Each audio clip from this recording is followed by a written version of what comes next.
Fruit custard ಯಾವ ರೀತಿ ಮಾಡ್ಬೇಕನ್ನೋದು ನಾನು ಇಲ್ಲಿ ತೋರಿಸ್ಕೊಡ್ತಾ ಇದ್ದೀನಿ. ಇಂಗ್ರೀಡಿಯೆಂಟ್ಸ್ ಬೇಕು ಅಂತ ಹೇಳ್ತಾ ಇದ್ದೀನಿ. 1 ಲೀಟ್ರ್ ಹಾಲು ತೊಗೊಂಡಿನಿ ನಾನು. ಆಮೇಲೆ ಫ್ರೂಟ್ಸ್ ಹಾಕಬೇಕು.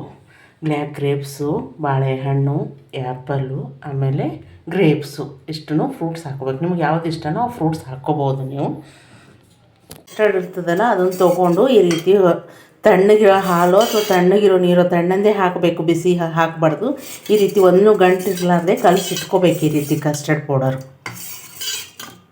ನೋಡಿ, ಈ ರೀತಿ ಕಲಸಿಟ್ಕೋಬೇಕು. 1 ಗಂಟೆ ಇರಬಾರ್ದು. ಒಳಗೆ ತಣ್ಣೀರನ್ನು ಹಾಕಿ ಅಥವಾ ತಣ್ಣಗಿರೋ ಹಾಲನ್ನಾದ್ರೂ ಹಾಕಿ ಕಾಯಿಸ್ಕೋಬೇಕು. ಈ ರೀತಿಯಲ್ಲಿ ಹಾಲು ಕುದೀತಾ ಇದೆ. 5 ನಿಮಿಷ ಆಯಿತು ನಾನು ಹಾಲು ಕುದಿಸ್ತೀನಿ. 5 ನಿಮಿಷ ಹತ್ತಿರ ಹಾಲು ಕುದಿಲಿಕ್ಕೆ.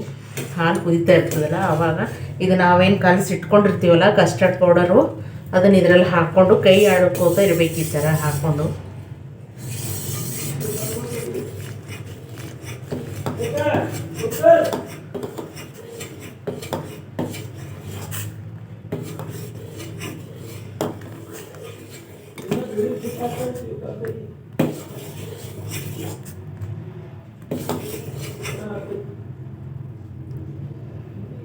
ಹಾಕ್ಕೊಂಡು ಮೀಡಿಯಮ್ ಟು ಲೋ ಫ್ಲೋನಲ್ಲಿ ಒಂದು 5 ನಿಮಿಷ ಕುದಿಯೋಕ್ಕೆ ಬಿಡಬೇಕು. ಈ ಥರ ನೋಡಿ, ಇಲ್ಲಿ ಇದಕ್ಕೆ 5 ನಿಮಿಷ ಕುದಿಯೋಕ್ಕೆ ಬಿಟ್ಟಿದ್ದೆ ನಾನು. ಕುದ್ದು ಬಿಟ್ಟಿದೆ. ಈಗ ಇದರಲ್ಲಿ ನಾವು ಇಟ್ಕೊಂಡಿರುವ ಸಕ್ಕರೆ ಹಾಕಬೇಕು.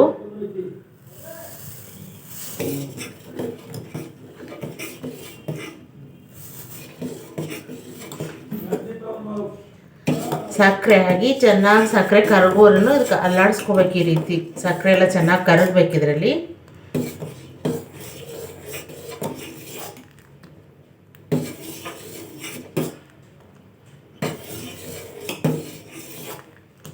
ನೋಡಿ, ಇಲ್ಲೆಲ್ಲ ಸಕ್ಕರೆ ಈಗ ಚೆನ್ನಾಗಿ ಕರಗಿದೆ. ಈ ಹದಕ್ಕೆ ಬರೋವರೆಗೂ ಕುದಿಸ್ಕೋಬೇಕು.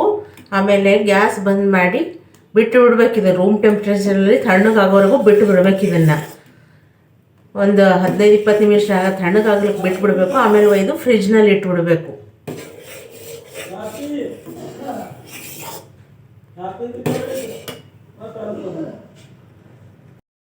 ಒಂದು ಲೀಟ್ರ್ ಹಾಲು ತೊಗೊಂಡು ನಾನು ಕಾಯಿಸ್ಕೊಂಡು ಅದರಲ್ಲಿ ಕಸ್ಟರ್ಡ್ ಕಲಸಿ 4 ಗಂಟೆವರೆಗೂ ಫ್ರಿಜ್ಜಿನಲ್ಲಿ ಇಟ್ಟಿದ್ದೀನಿ. ಈಗ 4 ತಾಸು ಆಗಿದೆ. ಇಲ್ಲಿ ನೋಡಿ, ಇದು ಯಾವ ಹದಕ್ಕೆ ಬಂದಿದೆ ಅಂತ. ಈ ಹದಕ್ಕೆ ಬರ್ತದೆ.